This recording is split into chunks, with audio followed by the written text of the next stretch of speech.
Hello friends, I am doctor Swapna and you are watching my YouTube channel dental expertise. और आज हम discuss करने वाले हैं 2019 के डेंटल एग्ज़ाम पेपर का पार्ट 4, यानी कि ये लास्ट वीडियो है 2019 के पेपर का। इसके बाद हम नेक्स्ट वीडियो से स्टार्ट करेंगे 2022 के क्वेश्चन पेपर का सोल्यूशन विथ एक्सप्लेनेशन। ओके, अगर आपने पार्ट 1 और पार्ट 2 पार्ट 3 नहीं देखा है तो इसका लिंक मैं डिस्क्रिप्शन बॉक्स में दे दूँगी, आप वहाँ से देख सकते हैं। और अगर आप मेरे चैनल पे नए हैं तो please like and subscribe my video. तो चलिए स्टार्ट करते हैं आज last part of the 2019। Condylar cartilage is which type of cartilage? Condylar cartilage इनमें से कौन से टाइप का कार्टिलेज है? तो कॉन्डाइलर कार्टिलेज जो है वो सेकेंडरी कार्टिलेज, जो कि कहाँ प्रेजेंट होता है? मैंडिबुलर कॉन्डाइल और जो टीएमजे डिस्क है उसके बीच में प्रेजेंट होता है यहाँ। ओके, यहाँ पे प्रेजेंट होता है, जो कि सेकेंडरी कार्टिलेज है। तो इसका आंसर क्या होगा? Condylar cartilage is a secondary cartilage. Okay, next question है, the point located at insertion of the nasal line and the pterygomaxillary fissure. जो टेरिगोमैक्सिलरी फिशर और जो नेजल लाइन है, उनकी इंसर्शन लाइन है, उसको क्या बोलते हैं? तो इसका आंसर है PTM, यानी कि टेरिगोमैक्सिलरी पॉइंट, जो कि कहाँ होता है? आई शो यू, ये वाला जो पॉइंट दिख रहा है ये वो होता है टेरिगोमैक्सिलरी पॉइंट।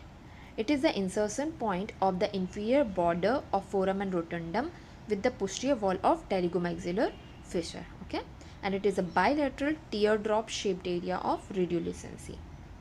ये यहाँ पे होता है। ओके, तो इसका आंसर क्या होगा? PTM, यानी कि टेरिगोमैक्सिलरी पॉइंट। नेक्स्ट क्वेश्चन है, bag appliances is a modification of EH angles which appliance? इनमें से कौन सा EH एंगल का अप्लायंस है जिसका मॉडिफिकेशन बैग अप्लायंस है?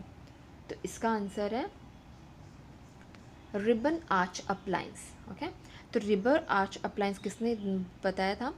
किसने बनाया था? EH एंगल ने। ये होता है रिबन आर्च अप्लायंस, जो कि रिबन शेप का होता है। और बैग अप्लायंस जो है इसका मॉडिफाइड फॉर्म है रिबन आर्च का। ओके, जो कि कब बना था? 1956 में। तो Begg appliance is a modification of EH Angle's ribbon arch appliance. Next question है, straight wire appliance was given by? Straight wire appliance किसने दिया था? तो इसका आंसर है Lawrence F Andrews. Lawrence F Andrews ने स्ट्रेट वायर अप्लायंस दिया था। The impression for surgical splint for orthognathic surgery should be taken at? जो ऑर्थोग्नेथिक सर्जरी के लिए सर्जिकल स्प्लिंट का जो इम्प्रेशन लेते हैं वो कब लेते हैं? तो इसका आंसर है 1 to 2 week before the surgery. Okay, तो ये कब लेते हैं? 1 to 2 वीक बिफोर सर्जरी के ये इम्प्रेशन लेते हैं सर्जिकल स्प्लिंट का for the orthognathic surgery. Next question है, एनक यानी कि acute necrotizing ulcerative gingivitis utilize all the treatment except? ANUG जो है इनमें से सारी ट्रीटमेंट यूज़ किया जाता है except topical steroid. Okay, next question है, hemi septum is also known as? Hemi septum किसे बोलते हैं? वन वॉल डिफेक्ट को। वन वॉल डिफेक्ट मीन्स सिर्फ उसमें वन वॉल रिमेन रहती है, बाकी 3 वॉल मिसिंग होती है। ओके, तो इसका आंसर क्या होगा? Topical steroid is not used for the treatment of ANUG. Okay, and hemi septum is also known as one wall defect. ANUG में बाकी सारी ट्रीटमेंट किए जाते हैं, oral hygiene, debridement and penicillin दिया जाता है। Okay,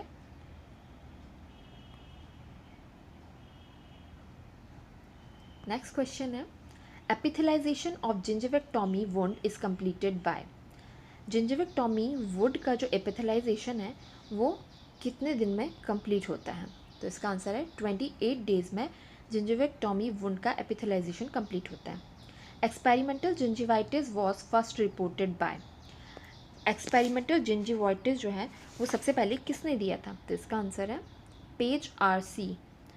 page RC is the first report the experimental gingivitis. Okay.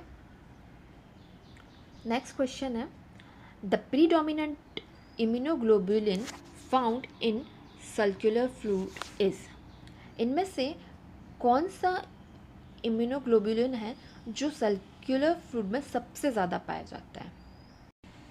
तो इसका आंसर है IgG-A। IgG-A जो है वो प्रीडोमिनेंट इम्यूनोग्लोबुलिन होता है ऑफ द म्यूकोसल सिक्रीशन में, okay, which is divided into 2 सब class, IgA1, IgA2। Okay, IgA जो है वो कहाँ मिलता है? सीरम में, टीथ एंड इम्प्लांट्स में, and it is a compound of circular fluid. ये किसका कंपाउंड होता है? सर्कुलर फ्लूइड का, IgA। ओके, और IgA2 जो है वो मिलता है external secretion like saliva. IgA2 किस में मिलेगा? सलाइवा में। और IgA1 मिलेगा predominant in serum, teeth and implants. Okay, next question है, which of the following cystic lesion may not be demonstrated on plain radiograph? इनमें से कौन सा सिस्टिक लीजन है जो प्लेन रेडियोग्राफ में दिखाई नहीं देता है? तो इसका आंसर है नेज़ोलेबियल सिस्ट। नेज़ोलेबियल सिस्ट जो है वो कहाँ लोकेटेड होती है? सॉफ्ट टिश्यू में। कहाँ पे? अपर लिप और नेज़ल आला में। तो इसलिए जो है ये प्लेन रेडियोग्राफ में दिखाई नहीं देती क्योंकि सॉफ्ट टिश्यू में प्रेजेंट होती है।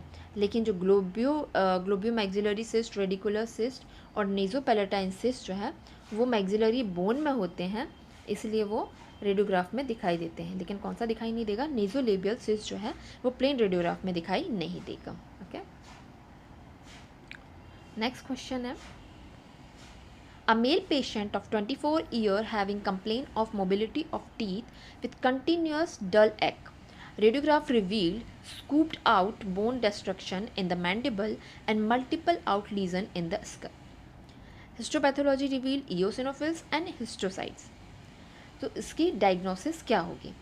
तो एक पेशेंट है जो कि 24 ईयर ओल्ड है और उसकी कंप्लेन है कि टीथ मोबिलिटी हो रही, कंटिन्यूसली डल एक पेन हो रहा है, और रेडियोग्राफ शो कर रहा है कि मैंडिबल में और स्कल में scooped out bone destruction show कर रहा है, और हिस्टोपैथोलॉजी शो कर रही है इओसिनोफिल्स एंड हिस्टोसाइट्स। तो इनमें से कौन सा जो है इसकी डायग्नोसिस होगी? तो इसका आंसर होगा Hand Schuller Christian disease. Hand Schuller Christian disease जो है it is belong to spectrum of disorder and it is also known as eosinophilic granulomatosis और लैंगरहैंस सेल ग्रेन्युलोमैटोसिस। ओके, ये दोनों बोलते हैं क्योंकि इसमें इओसिनोफिल्स दिखाई देते हैं, और ये किस में मिलता है? चिल्ड्रंस में ये दिखाई देता है, चिल्ड्रन में, and it is characterize by the clinical triad of diabetes insipidus, exophthalmos and lytic bone lesion. तो ये क्लिनिकल ट्रायड कौन कौन से 3 चीज़ें इसमें दिखती है हैंड-शोलर क्रिस्टियन डिसीज़ में? Diabetes insipidus, exophthalmos and lytic bone lesion. Okay, और इसको क्या बोलते हैं? Eosinophilic granulomatosis and Langerhans cells granulomatosis भी बोलते हैं। नेक्स्ट क्वेश्चन है, Crowe's signs refers to, Crowe's signs क्या होता है और ये किस में होता है? ओके, कहाँ होता है? तो इसका आंसर होगा क्राउस साइन जो है वो होता है आर्मपिट में, जिसको बोलते हैं एक्सिलरी, है ना, एक्सिला में भी दिखाई देता है। तो क्राउस साइंस और Crowe's sign in the presence of axillary यानी कि armpit freckling in people with neurofibromatosis type 1, जिसे वॉन रैकलिंग हॉसन्स डिसीज़ भी बोलते हैं। तो ये दिखता है आर्मपिट में, एक ब्लैमिशेस यानी कि झाइयाँ जैसा दिखता है, ये दिख रहा है, ऐसा दिखाई देता है। ओके, तो ये क्राउस साइन किस में होगा? एक्सिलरी फ्रैकलिंग ऑफ न्यूरोफाइब्रोमेटोसिस में। Reciprocal clicking sound on closing of TMJ joint is seen in. Reciprocal clicking sound जो है जब टेम्पोरोमैंडिबुलर जॉइंट जब बंद होता है तो किस में सुनाई देता है? तो इसका आंसर है रेसिप्रोकल क्लिकिंग साउंड जो है वो दिखाई देता है डिस्क डिस्प्लेसमेंट विथ रिडक्शन में। Okay, disc displacement with reduction characterized by the malposition of the articular disc in relation to the mandibular condyle. In the closed mouth position. तो उसमें क्या होता है कि मैंडिबुलर कॉन्डाइल का आर्टिकुलर डिस्क जो है वो माल पोजिशनिंग हो जाती है, ठीक से वो रिलेशन में वहाँ जाके पोजीशन में नहीं आता है in the close mouth position में, जब अपन रिपोजिशनिंग करते हैं माउथ की। ओके, तो रिप्रोकल क्लिकिंग साउंड किस में दिखाई देगा? डिसप्लेसमेंट विथ रिडक्शन में। नेक्स्ट क्वेश्चन है hairy tongue is characterized by. Hairy tongue का क्या कैरेक्टर होता है?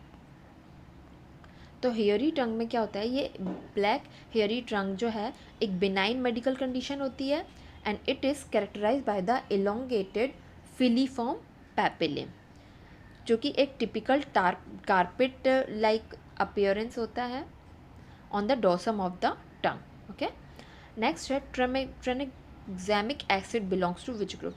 ट्रेनेक्सामिक एसिड किस ग्रुप को बिलोंग करता है? तो इसका आंसर है ट्रेनेक्सामिक एसिड जो है वो करता है एंटी फाइब्रिनोलाइटिक ड्रग। ओके, तो ट्रेनेक्सामिक acid work by showing the breakdown of blood clots. ये क्या करता है? ब्लड क्लॉट्स का ब्रेकडाउन करा देता है, जो कि हेल्प करता है प्रोलॉन्ग ब्लीडिंग को प्रिवेंट करने में। ओके, ट्रेनेक्सामिक एसिड जो है मोस्टली यूज़ करते हैं treat the heavy bleeding during menstrual cycle in women. Tranexamic acid is in a class of medication called antifibrinolytic and it works to improve blood clotting. Okay, तो इसका answer क्या होगा? antifibrinolytic drugs है tranexamic acid. Next question है which drug is the following is a mitotic inhibitor which binds to a microtubular protein tubulin. इनमें से कौन सी drug है जो बाइंड करती है माइक्रोट्यूबुलर प्रोटीन ट्यूबुलिन से और माइटोटिक इनिबिटर का काम करती है? तो इसका आंसर है vincristine. Okay, vincristine is a chemotherapy medication. Vincristine जो है वो कीमोथेरेपी मेडिकेशन होती है जो कि वेरियस कैंसर में यूज़ की जाती है, जो कि डिसरप्ट कर देती है formation and function of the microtubules in cell. इनमें माइक्रोट्यूब्यूल्स को के फंक्शन को वो डिसरप्ट कर देती है, यानी कि ख़राब कर देती है, जिसके कारण वो प्रिवेंट करती है माइटोटिक डिवीज़न को और इसके कारण ट्रीटमेंट किया जाता है वेरियस कैंसर में। ओके, तो this is important, vincristine. Okay, next question है Henderson Hasselbalch equation describe the behaviour of. इनमें से हेंडरसन-हाजलबाल्च इक्वेशन जो है वो क्या शो करता है? तो ये क्या शो करता है? वीक एसिड और वीक बेस के लिए किया जाता है। तो इसका आंसर होगा weak acid and strong buffer. Okay, तो ये किस किस के लिए किया जाता है? For weak acid and for weak base. Okay, तो इसका आंसर होगा Henderson-Hasselbalch equation describe the weak acid and strong buffer.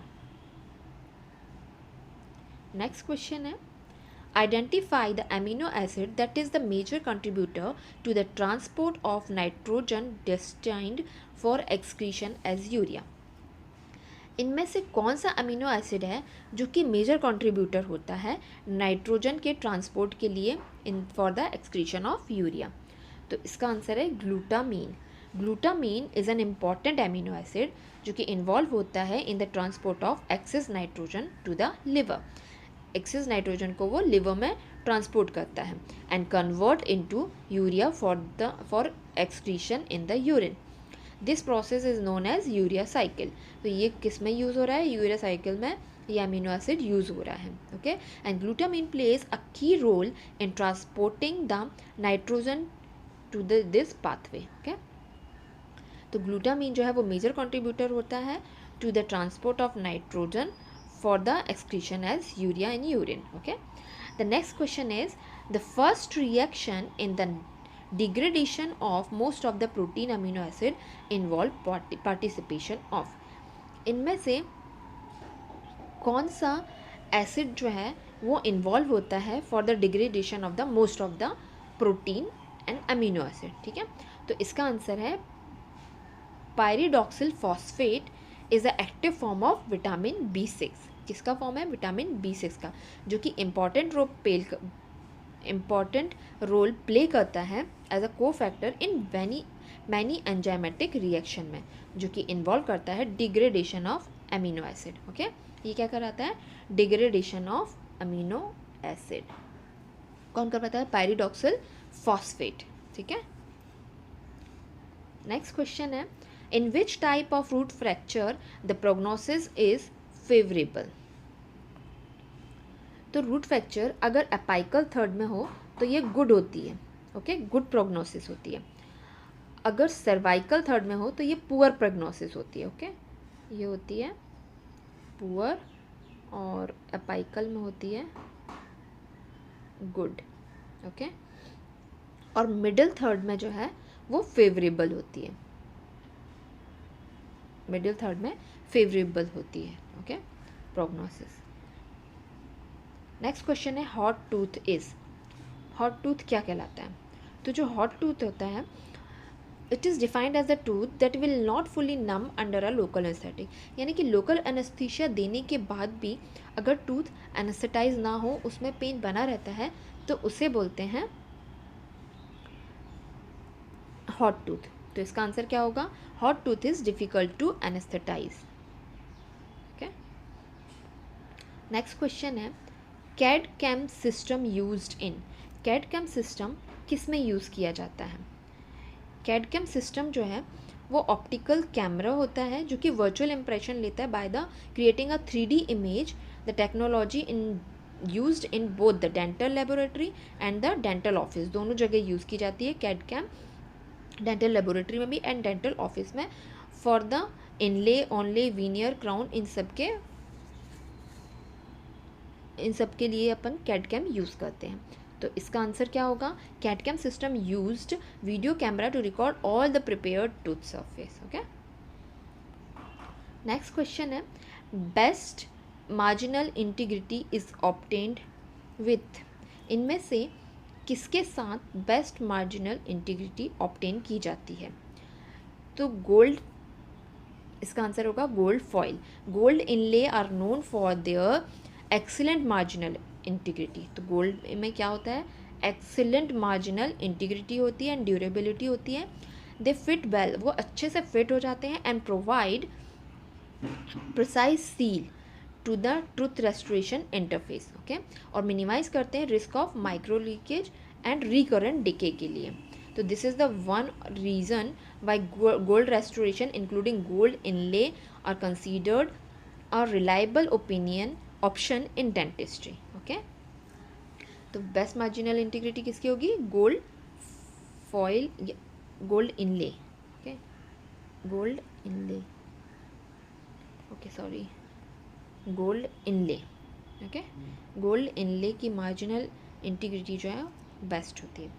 What is the pH of set MTA? MTA क्या होता है? Mineral trioxide aggregate, okay. तो mineral trioxide aggregate is a dental material which is biocompatible property to the oral and dental tissue, ठीक है, and it was develop for the dental root repair in the endodontic treatment. तो अब उसका pH क्या होता है? PH setting के time different होता है और मिक्सिंग के टाइम डिफरेंट होता है।